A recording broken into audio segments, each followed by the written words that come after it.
Olá, seja muito bem-vindo. Nós começamos agora o programa Correspondente Médica Especial Guerra na Ucrânia com a doutora Stephanie Hisk. Doutora, vamos falar hoje bastante sobre o trabalho dos médicos em situações de guerra. Muito bem-vinda. Eu que agradeço o convite. Olá, Glória. Olá, você que nos assiste. Bom, o Comitê Internacional da Cruz Vermelha contou quase 3.800 ataques por ano, isso numa média, em 33 países entre 2016 e 2020. 2/3 foram registrados em países da África e do Oriente Médio, incluindo Afeganistão, República Democrática do Congo, Israel e os territórios ocupados e também na Síria. A estimativa é de que os números sejam ainda maiores por causa das dificuldades de se coletar esses dados em zonas de conflito. Os médicos que atuam em áreas de guerra têm uma série de regras que eles precisam seguir pela própria segurança. Dependendo da situação, eles não podem andar livres, sozinhos ou a pé em qualquer lugar, sempre devem ter algum meio de comunicação nas mãos e sempre precisam informar a localização onde estão para os superiores. Para falar sobre o trabalho dos profissionais da saúde em áreas de conflito, então eu estou aqui com a doutora Stephanie Hisk. Doutora, eu queria entender o seguinte: pelas regras humanitárias, os feridos e doentes devem receber atendimento médico.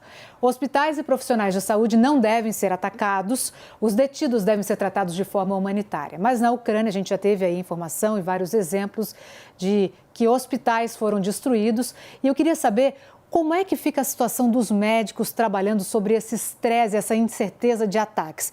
Existem classificações de médicos que vão para essas áreas de conflito, o médico de tropas e médicos que atuam nessas áreas humanitárias, né? Na verdade, vamos lá, Glória, quando a gente pensa em médico do combate, é aquele médico que passou por um treinamento militar e se prepara para uma guerra. E tem os médicos que estão nos hospitais que eles já atuavam, que infelizmente estão sendo bombardeados, que não deveria, crime de guerra.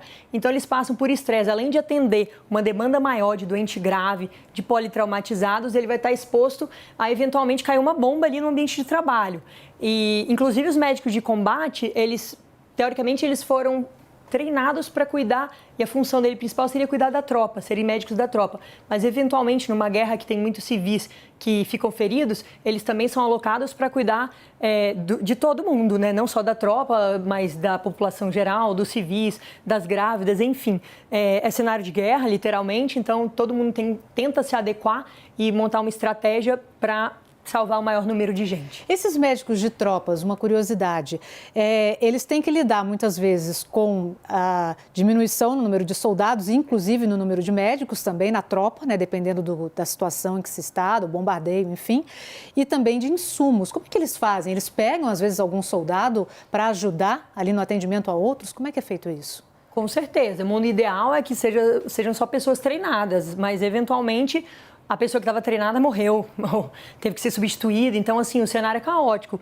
E os outros soldados, inclusive os outros militares, eles também têm treinamento para conseguir prestar esses primeiros socorros, né? Por vezes, eles estão, inclusive, sozinhos e acontece um trauma nele mesmo e não tem ninguém para ajudar. Então, ele precisa se submeter, às vezes, a uma cirurgia, amputar um membro e fazer isso nele mesmo. Então, eles são treinados para, quando não é possível um médico, um equipamento, um hospital ou um hospital montado, que seja um hospital de campanha específico, ele tem que lidar com o que ele tem. É a situação realmente de guerra. Quando a gente fala, a gente observa, e acho que é a guerra online, né? Porque eu acho que nunca ninguém viveu tão a guerra quanto a gente está vivendo e consegue entender um pouquinho o que eles estão passando. Com tantas câmeras tão próximas, né, doutora? Com tantas câmeras e tanta rapidez da informação. Agora, os médicos de guerra, eles são responsáveis por contenção de hemorragias, curativos, asepsia, administração de sedativos. Conforme o conflito avança, é preciso lidar com essa falta de recursos também. Como eles fazem, como eles improvisam nessas situações? O ideal é que ele tenha com ele o kit de socorros. Inclusive, a gente traz no telão para exemplificar o que deveria conter em um kit de primeiros socorros. Mas nem sempre é possível, eventualmente, ele perder o kit de socorros dele. Mas quando a gente imagina que foi um médico já com essa missão para a guerra, o que tem nesse kit, então? Tesoura, luva, óculos e máscaras para proteção pessoal, equipamento de proteção pessoal, termômetro e colar de imobilização, porque eventualmente é como se fosse um atendimento de um trauma, de um acidente também, mas um cenário um pouco mais catastrófico. Por isso até que eles são treinados eventualmente para socorrer uma vítima no meio de um penhasco, Então, além desse cuidado que você tem que ter médico falando do ferimento e cuidar, você ainda tem que ter cuidado com o ambiente que você está. Claro. Porque você pode ser atingido, você está exposto também, você tem que tentar se proteger e proteger a vítima. Materiais para curativo, que daí é questão de gás, tesoura com ponta-romba, fio de sutura, tudo para você, quando corta, tentar estancar o sangue. Prancha rígida, até porque depois que você imobiliza o paciente com um colar, quem se machucou, enfim, um civil, você vai levá-lo para um outro lugar. Então, você tem que ter essa prancha rígida, principalmente para proteger a coluna. Exatamente. E geralmente os kits têm a cruz vermelha, né? Que é uma cruz identificando que não é bomba, não é nada, é um kit médico com coisas para tentar salvar uma vida. Eu me lembro de ter lido, inclusive, sobre os médicos e os oficiais que iam, também os soldados, né, que iam, no caso da Segunda Guerra Mundial, com um outro componente aí nesse kit de primeiros socorros, que eram preservativos e eram medicamentos para doenças sexualmente transmissíveis, porque isso na tropa também pode arrasar com uma tropa, além de se falar, claro, da questão da sociedade civil. Com certeza, que foi um dos avanços até que a guerra trouxe, esse é o antibiótico. Então, quando bem aplicado, você consegue evitar uma doença venérea, que na guerra acaba aumentando muito. Se a gente for pensar também que na Ucrânia o índice dos pacientes com HIV é altíssimo, então é mais uma coisa a ser protegida, assim, preservada, para tentar evitar qualquer contaminação, né? E penso também em relação aos anestésicos, que eles também precisam, principalmente analgesia e dor, é o que eles têm ali. E para tentar parar o sangramento, que é o principal. Inclusive, um dado interessante da Cruz Vermelha, Glória, é que mais até do que 50% dos atendidos, principalmente os civis, quando esse combate é em centro urbano, às vezes os primeiros socorros eles são feitos de maneira adequada, esse paciente nem precisa ser hospitalizado. Porque às vezes você mobilizar um membro, você dá um remédio de dor, você parar um sangramento, fazer uma sutura e ele consegue ir para casa e não ficar em hospital para realmente ser atendido aquele que precisa de um cuidado hospitalar. Então, realmente é fundamental quem presta esse primeiro socorro. E por isso que é primeiros socorros, né? É aquele realmente primeiro atendimento necessário e urgente para que depois se veja o que vai fazer com o paciente numa segunda etapa. Em relação ao estresse psicológico dos profissionais de saúde durante a guerra, a gente vai ouvir agora a psicóloga da ONG Médicos Sem Fronteiras. Vamos ver o que ela disse? Daqui a pouquinho a gente volta aqui no nosso papo.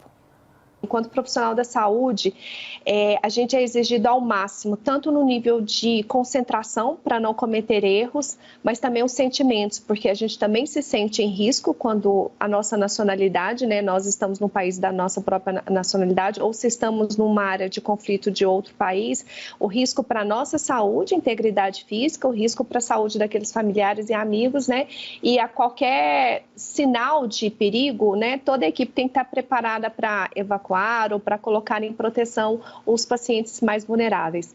Então, emocionalmente, é como se a gente subisse o alerta vermelho e permanecesse dias e dias nesse alerta. Então, afeta o nosso sono, afeta a nossa alimentação, afeta a nossa capacidade de reação. Muitas vezes a gente fica muito rápido em tudo, né? A nossa fala fica acelerada e afeta os sentimentos, né? Tudo aquilo que a gente consegue filtrar um pouco melhor numa situação de conflito, talvez a raiva, a culpa, elas sejam mais intensas. Por isso a importância da gente trabalhar em equipe e um apoiar o outro para ver quando alguém está mais fragilizado.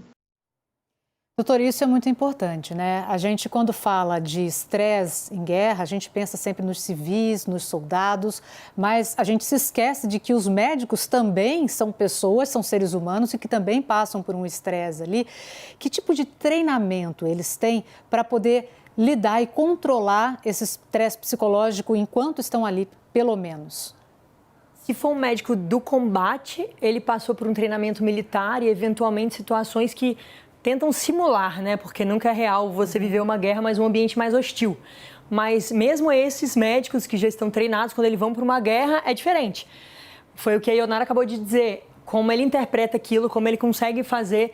Se ele está em campo, ele precisa ter uma reação mais automatizada, vai. Mas na hora que ele passa e para e pensa e consegue metabolizar aquilo na cabeça dele, vem a tristeza, vem o pânico, vem o estresse e, eventualmente, ele precisa tomar decisões rápidas. E é aquele nível, é a adrenalina o tempo inteiro alta, é o cortisol o tempo inteiro alto para você tentar salvar vidas, inclusive você imaginando que você pode ser atacado ali também. Então, é uma situação que deve ser desesperadora. Assim, por mais que a gente veja, eu não consigo nem imaginar um cenário como esse. E tem que lembrar que o médico também precisa dormir, né? A guerra não para, mas o médico precisa de pausas. Como é que são esses turnos entre os médicos numa situação como essa? Eu penso que foi um pouquinho parecido com a pandemia, né? Infelizmente, alguns tiveram que sair.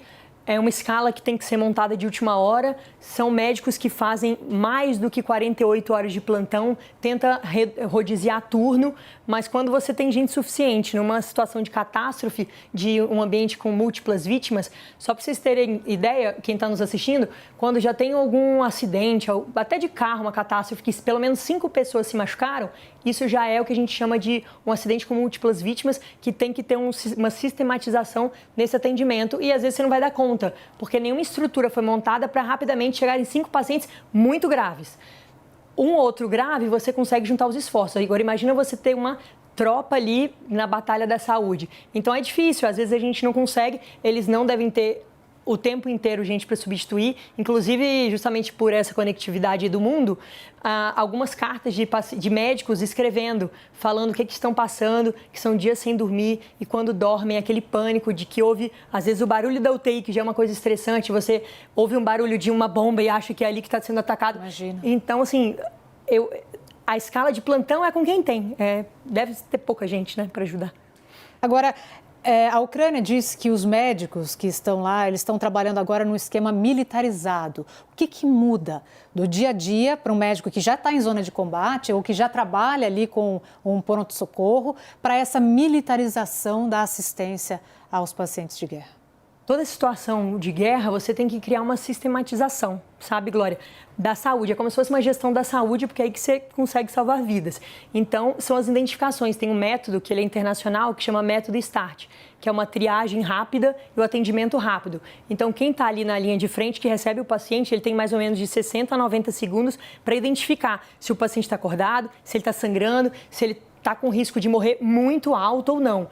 Para isso, inclusive, utilizam-se cores que são internacionais, assim, né? São padrões, que é a vermelha, aquele paciente que precisa ser atendido rapidamente, que qualquer minuto a vida dele pode ser fatal, exatamente. Os amarelos, que são aqueles que são graves, mas dá para esperar um pouquinho, e os verdes são aqueles que não são tão graves assim, mas claro que também precisa de cuidado. Infelizmente, também tem a cor preta, que são aqueles pacientes ou que já chegaram em óbito, ou que é um risco altíssimo de ele ir a óbito e qualquer esforço ia ser em vão. Então, eles acabam juntando esse esforço para quem realmente tem uma chance de sobreviver. Quando eu falo de militarização, é sempre bom deixar claro que significa o modus operandi, né? A forma de trabalhar. Agora, é sempre bom a gente lembrar que um médico que está em zona de conflito, ele atende o civil, ele atende as tropas do seu país e também feridos do outro país, o que seria o inimigo. Mas o médico não tem amigo ou inimigo, o médico está ali só para atender, né? Você não tem que saber nem a identidade da pessoa, tanto que quando a gente se depara, às vezes, com um paciente que tem um histórico, a gente prefere nem saber, porque todo mundo é igual, olhou, deitou na maca, olhou, a gente fez um juramento, então, na teoria, deve ser cumprido, todos são iguais. Agora, o médico que está em situação de guerra, ali em zona de conflito, ele não atende só aos ferimentos de bombas, por exemplo, né? Eles atendem também doenças, outras doenças que podem virar, por exemplo, uma endemia ali na região, né? Inclusive, foi bom esse destaque, que lá na Ucrânia, depois de alguns anos na Europa sem poliomielite, voltou. Então, assim, esforços para vacinação, tudo isso parou para focar nos recuperados e por conta da guerra, né? Outra coisa também importante, tuberculose multiresistente, lá tem um índice altíssimo, muitos pacientes com HIV, pacientes diabéticos que começou a faltar insulina. Então, eles estão tendo que fazer uma organização, um protocolo para tentar dar conta de tudo. Tem aqueles pacientes que são os vermelhos, por conta de um ferimento, uma hemorragia, uma queimadura importante, que ele precisa ser rapidamente atendido. Mas eles têm que tentar se organizar para também prestar serviço e atender essa população que também tem impacta lá na frente, né, Glória? Quando a gente vai observar, porque ele não vai morrer ali, mas se você deixar de dar um medicamento, isso vai impactar na saúde pública daí para frente em anos, né? Sem dúvida, né? E a gente lembra também que a Ucrânia teve uma baixa adesão à vacinação de várias doenças, né, doutora? Inclusive da Covid, né? A Ucrânia foi o pior índice quando a gente fala do leste europeu da Covid. Apesar de agora estar mais estável a curva, lá apenas 35% da população foi vacinada contra a Covid. Então, além disso tudo, imagina, os alojamentos, os refugiados todos juntos, está faltando máscara. Então, eles estão também vulneráveis à Covid. E isso também coloca os médicos vulneráveis. Por mais que os médicos estejam vacinados, a gente sabe que a vacina não protege 100%. Ela diminui o risco ali de a doença ficar mais grave, né? Exatamente. E são em ambientes como esse que acaba surgindo eventualmente uma mutação, alguma outra coisa. Então, tentar manter uma organização aí, a situação de guerra, mas sempre tem uma sistematização para você poder priorizar e, de repente, deixar algum local para atender um outro tipo de paciente. Tem que haver uma reorganização do sistema. Agora, vamos falar dos médicos para os pacientes, né? Os chamados civis nesse contexto todo de guerra. Como lidar com o estresse psicológico, por exemplo, de homens que ficaram sem notícias dos filhos e da família, das mulheres que nem sabem onde estão os seus companheiros, tem ainda as crianças que estão longe dos pais. Como é que fica esse contexto? Eu não consigo nem imaginar assim, como você acalma um pai, uma mãe, um irmão que não tem notícia da pessoa que ele mais ama. Mas dentro do possível, até o trabalho da Cruz Vermelha é incrível, assim, porque você tem que ter empatia, né? Se colocar no lugar do outro. Então, acho que, além da ajuda psicológica, no sentido de, às vezes, prestar um apoio psicológico de consultas, porque naquele momento ali, você não vai conseguir fazer uma terapia e uma análise a longo prazo, né? Você tem que tratá-lo ali na hora. Então, além desses cuidados médicos em relação ao medicamento que é um antibiótico para uma infecção, é uma sutura para uma ferida que está sangrando, você tem que ter esse acolhimento emocional. Porque, e como está todo mundo na mesma situação, às vezes até um abraço assim faz a diferença, né? Porque quando você abraça alguém, você se coloca no lugar do outro, cria um vínculo e talvez ele não se sinta tão afastado de tudo e de todos. É difícil você estar longe dos seus familiares, sem saber se eles estão vivos ou não, é você tentar ter carinho e ali do lado são muitas pessoas em conjunto, né? Então, são uns grupos que eles vão acabar se ajudando e, eventualmente, o uso de uma medicação, se for um surto, algum caso de estresse mais agudo, né, por conta do desespero, ser tratado até, eventualmente, com uma medicação. Sempre lembrar que as pessoas que estão aí sempre são pais, ou são filhos, ou são mães, ou têm seus pais ali que precisaram ficar na cidade porque não tinham como se deslocar. Essas pessoas que ficam, doutora, primeiro tem as pessoas que se deslocam na fuga da guerra, mas existem aquelas pessoas que ficam, ou aqueles homens que estão ali prontos para lutar, que ficam nas suas cidades e mandam as suas mulheres, os seus filhos embora, ou então essas pessoas mais idosas que não conseguem se deslocar. Como é que fica o psicológico dessas pessoas que ficam muitas vezes sem notícias, totalmente sem notícias, nem sabem se os filhos conseguiram chegar a um local adequado? Ficam totalmente desamparados, né? E até pela própria estrutura de guerra que monta, ele às vezes não tem o contato de um telefone, a energia elétrica que foi cortada, então realmente ele fica isolado. Ele não sabe se a guerra, às vezes não tem mais televisão, ele não sabe nem se a guerra está acontecendo ou não, eventualmente não tem energia, ele não tem geladeira, ele não tem um telefone para fazer uma ligação para saber se está vivo ou não. Então penso que são grupos de apoio, né? No momento, tentar realmente encontrar um local aí com mais refugiados, que todos estão sofrendo de alguma forma, do mesmo jeito, ou pelo menos parecido, e que todo mundo tem sua dor, ninguém vai sentir a dor do outro, mas eu acho que quando se coloca perto e consegue tentar passar o contato, assim, de você falar o que você está sofrendo, o que está acontecendo, deve diminuir, não diminui, mas, assim, de certa forma, melhora um pouco esse estresse, que é muito maléfico, né, o estresse. Sem dúvida. E em relação a esse estresse psicológico dos civis durante a guerra, a gente vai ouvir agora, novamente, o que disse a psicóloga, mais um trechinho da psicóloga da ONG Médicos Sem Fronteiras. Vamos ver.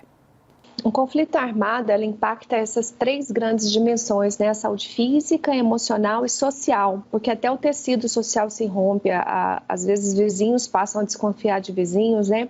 As famílias são rompidas. Então, a gente tem, ao mesmo tempo, o impacto físico de muitas das pessoas precisarem de atendimento médico e não terem, faltar o medicamento de uso contínuo, e, ao mesmo tempo, em termos psicológicos, tem várias alterações somáticas de dores que as pessoas podem ter, de apetite, de alterações de sono, são muito comuns. E se eles passaram, né, por situações de bombardeios, ataques, a fuga, acidentes de carro nessa fuga, alguma coisa assim, ou viram pessoas mortas, essas revivências nos primeiros dias vão ser muito fortes. Então, essas semanas do conflito armado vão dizer desse aumento do estresse, e a gente diz que aumentando a alimentação, segurança, sono, qualquer atividade que provoque um mínimo de relaxamento, pode ajudar essas pessoas a reduzirem essa carga de estresse que ficou altíssima nesses primeiros dias, e com essa redução ela talvez ter um pouco mais de fator protetivo para lidar com a sua saúde mental e não desenvolver nenhum transtorno. Os transtornos que mais aparecem, na verdade, são a depressão e a ansiedade, e depois é que vai aparecer os transtornos relacionados ao estresse pós-traumático. Doutora, muito interessante, né, o que a gente ouviu agora. Eu queria saber se esse estresse ali, ele pode afetar também a imunidade da pessoa. Ela já está debilitada, né? Numa situação de guerra, ela já está ali muitas vezes sem a quantidade de água que deveria ter, sem o alimento que deveria ter, mas o estresse, ele também pode piorar as condições físicas? Com certeza, o estresse por si só pode piorar a imunidade quando essas substâncias, cortisol e o estresse em nível alto continuadamente, piora a produção dos glóbulos brancos, que quem são os glóbulos brancos? São nossas células de defesa do organismo. Então, o estresse, diretamente, isso tem estudo, é evidência científica, reduz a produção dos nossos soldados de defesa do organismo. Então, você já está, fora o estresse em si, que o nível de cortisol atua diretamente nessa piora, superajuntado a isso tem o quê? Um paciente que não está dormindo, uma pessoa que não está dormindo, que está com sono privado, que não está se alimentando. Aliás, privação de sono é um dos maiores, inclusive usado como arma de guerra, né? A privação de sono. Quando o ser humano chega no limite dele, isso pode gerar até óbito, né? Quando a gente fala no extremo da privação do sono. Mas o estresse, ele é horrível. Como a Ionara falou, é até complicado a gente imaginar um ambiente de meditação, mas assim, também não é o tempo inteiro que tem aqueles barulhos. Então, eu acho que tem que tentar, de todo jeito, pensar, eu acho que fazer também uma memória aí de relembrar de momentos bons, de não ficar tentando só viver a guerra, tentar puxar algo de bom, ter esses momentos aí de tentar fazer um relaxamento, às vezes até algum exercício respiratório, que você tenta meditar e tentar sair daquele mundo para tentar aliviar um pouco a carga de estresse, que afeta diretamente na imunidade e é aquela bola de neve do mal, porque é só coisa ruim que vai juntando e a saúde dessa pessoa fica super debilitada. E agora falando do outro lado, a gente falou das pessoas que ficaram, né? E agora essas pessoas que foram para campos de refugiados. Elas chegam lá e elas encontram a solidariedade de uma série de profissionais, mas elas também veem outras pessoas na mesma situação que elas, com crianças pequenas, passando pela falta de informação. Como é que fica essa solidariedade? De que forma essa solidariedade ali entre as próprias pessoas, não falo entre médico e paciente, mas entre as próprias pessoas que estão numa mesma situação, de que forma que isso pode ajudar a suportar aqueles traumas? Pode ajudar diretamente, a empatia é uma coisa incrível. Se a gente imaginar, eu até citei hoje, o abraço ele tem efeito no seu organismo. O abraço mexe com o hormônio da felicidade, libera endorfina. Tanto que, às vezes, você está com uma angústia, aí quando você olha para alguém, a pessoa te abraça, você desaba, porque você se sentiu acolhido, sentiu um conforto. Às vezes, até um abraço de um desconhecido, mas você sentiu um carinho e um afeto que sua mãe, seu irmão, seu filho, alguém te daria. Então, aquilo remete uma coisa boa. Então, abraçar é fisiologicamente saudável em vários aspectos. Também, assim, eu sei que a gente está na pandemia, não estou estimulando as pessoas a saírem se abraçando. Mas numa situação como essa, vamos combinar que um abraço, às vezes, é mais importante do que propriamente ali o distanciamento social numa situação extrema em que as pessoas estão já sem recursos. Com certeza. E tem até relato que, às vezes, você botando um coração contra o outro, você estimula também um pouco o timo, que é como se fosse uma glândula que produz as nossas células de defesa, como se até aquilo melhorasse a imunidade. Então, assim, são diversos os benefícios de um abraço. É claro que é difícil, mas eu acho que o pouco que pode ajudar, a gente tem que tentar levar para minimizar essa dor. Agora, a gente falou da pandemia, né? A gente está saindo ainda de uma pandemia, a gente sabe que ainda não está totalmente encerrado, dependendo do país, a situação é ainda mais delicada. Os recursos tecnológicos, eles tiveram um avanço grande, um papel super importante durante esse período de pandemia. E aí a gente teve um exemplo bom, que foi o resultado da telemedicina. É possível, em zona de conflito, usar a tecnologia, usar, por exemplo, a telemedicina? Demais. E a pandemia parece que veio para ensinar um pouquinho e fazer com que a sociedade avançasse um pouco nesse aspecto, né? Porque foi quando a gente mais usou no mundo inteiro a telemedicina e situações como uma grávida, isso aconteceu inclusive na Ucrânia, várias grávidas não conseguiram, por bloqueio do caminho ou pela maternidade próxima não estar disponível porque foi destruída ou por outro motivo, serem orientadas por telemedicina de como que corta o cordão, quais são os cuidados que tem que ter. Outra coisa super interessante, a fronteira da Ucrânia com a Moldávia, foram criados postos com pessoas para ajudar, com aparelhos que fazem telemedicina com Israel, a mais de 2.000 quilômetros de distância. São os equipamentos super avançados. Como é que eles funcionam? São os equipamentos que é uma câmera e ele também tem a capacidade de levar o som lá para o outro lado do mundo, enfim, qualquer lugar, só pela conectividade. Então, são os aparelhos que você consegue, é como se você estivesse examinando o paciente, você não vai encostar, mas tem alguém ali que vai fazer isso para você te passar. E quando você encosta, por exemplo, o aparelho no coração, você consegue ouvir o batimento. Então, você pode fazer a ausculta cardíaca, pode ouvir os sons abdominais, pode eventualmente ouvir um som pulmonar, pode fazer exame do ouvido, fazer uma otoscopia. Então, a medicina, nesse sentido da tecnologia, dá para ajudar e muito. Tanto que começou com esse primeiro posto em Moldávia, mas já tem mais de 15 postos. A Ucrânia não nos passou os dados oficiais disso, mas a OMS já mostrou e o quanto isso tem ajudado as pessoas, mesmo à distância, a serem tratadas. Ao longo da história e de várias guerras, infelizmente, que a humanidade enfrentou, a gente sabe que a falta de um recurso tecnológico ou de um exame ou de um tipo de cirurgia que pudesse ser feita, isso daí fez uma diferença enorme em pacientes com outros conflitos. Nesse conflito especificamente e com o que se aprendeu ao longo da história, vários recursos foram desenvolvidos em guerras e que estão sendo usados agora, né, doutora? Até uma frase interessante do William Mayo, que é da Mayo Clinic, um dos fundadores, ele fala que o único vencedor na guerra é a medicina. E é verdade, porque eu acho que nenhum lado vence, mas a medicina, infelizmente, em situações extremas, coisas são criadas. Por exemplo, na Primeira Guerra Mundial, foi que teve esse conceito aí de um paciente que estava com o membro amputado, sangrando muito, recebesse o soro de hidratação na veia, que hoje é muito frequente. E isso só por essa medida já mudou a história. Inclusive, tem uma história bem famosa de uma enfermeira chamada Florence Nightingale, que foi mais ou menos o sentido das UTIs desse cuidado especializado. Ela é uma mulher incrível, ela tem a formação em enfermagem, em matemática, mexia também com estatística, e ela que trouxe um pouco desse conceito do pronto-socorro militarizado. Até ela ganhou vários prêmios do governo na época por conta disso, de entender que uns profissionais, e como ela tinha essa parte estatística, ou seja, além de mostrar, ela mostrava em números. Olha, quando eu fiz isso aqui com esse pessoal, eles morreram menos. Então, ela teve essa visão de que alguns pacientes precisam de um olhar diferenciado e um cuidado diferenciado. Por exemplo, na Segunda Guerra, veio os antibióticos, que também mudaram a história da medicina de tudo, não apenas de pacientes feridos. Fleming descobriu a penicilina, mas depois, durante a Segunda Guerra, é que aquilo foi vastamente desenvolvido, Desenvolvido, exatamente. E, por exemplo, outra coisa, na Segunda Guerra, as cirurgias vasculares, porque quando você tem um membro amputado, a pessoa morre sangrando, que é o que a gente chama de choque hemorrágico, perde muito sangue, né? E não tem como você ali. Então, a cirurgia vascular, principalmente o hospital de campanha, foi uma coisa que, os hospitais móveis, né, foi uma coisa que avançou.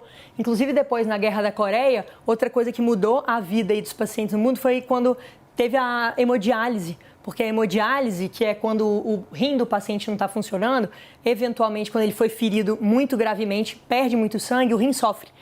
E se você não tem uma terapia de hemodiálise naquele momento, ele pode morrer. E isso acontecia, inclusive, né, daqueles pacientes que sofriam aquele trauma e aí conseguiam passar pelo trauma, né?